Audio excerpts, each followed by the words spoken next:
इस महाशिवरात्रि व्रत के पालन के दौरान कुछ विशेष बातों का ध्यान रखना चाहिए। जैसे कि सबसे पहला, शिवरात्रि के दिन उपवास का पालन करना चाहिए। तो स्वाभाविक है कि किसी भी प्रकार का नशा नहीं करना है, मांसाहार नहीं करना है, जीवन हिंसा नहीं करना है, लहसुन प्याज आदि पदार्थों का सेवन नहीं करना है और शुद्ध और सात्विक मनोभाव और जीवन शैली अपनानी है।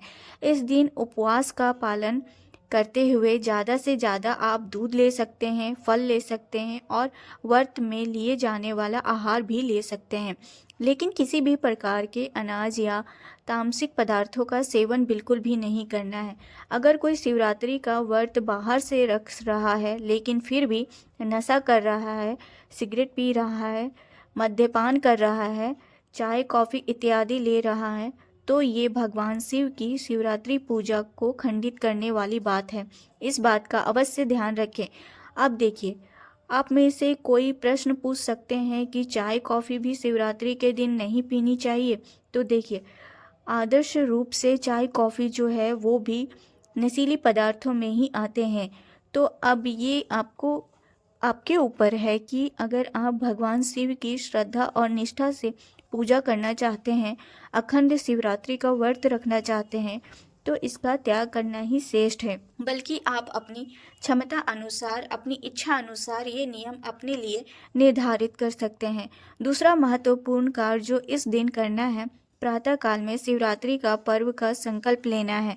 अगर आप हमने जो बताया है वो श्लोक उच्चारण नहीं कर सकते, कम से कम अनुवाद पढ़ना चाहिए, मानसिक भाव से प्रार्थना करनी चाहिए।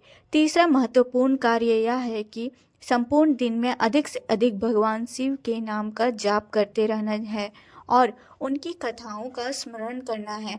महाशिवरात्रि के दिन हमारे इस चैनल पर भगवान शिव से जुड़ी पौराणिक कथा लेकर आएंगे, वो भी आप इस चैनल पर आकर सुन सकते हैं। और महाशिवरात्रि के दिन रात्रि चारों पहर की पूजा करनी है। संपूर्ण रात्रि के दौरान जागरण करना है और सबसे महत्वपूर्ण बात है, महाशिवरात्रि के दिन अपनी चेतना को अब किसी भी प्रकार से दूषित नहीं होने देना है। किसी की निंदा चुगली नहीं करनी है। टीवी, मोबाइल इत्यादि मनोरंजन की चीज़ों में अपना मन नहीं जाने देना है। समय को व्यर्थ नहीं करना है। आलस नहीं करनी है। झूठ नहीं बोलना है। अन्य आवश्यक क्रोध नहीं करना है। किसी भी वाद विवाद में नहीं फंसना है। अधिक से अधिक अपनी चेतना को सात्विक, शांत और भगवान शिव में बनाकर रखने का प्रयास करना है।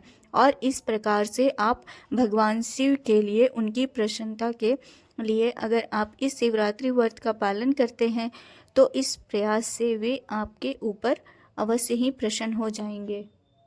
अगर आपने इस चैनल को सब्सक्राइब नहीं किया है तो और अधिक जानकारी के लिए सब्सक्राइब कर लें। Thank you.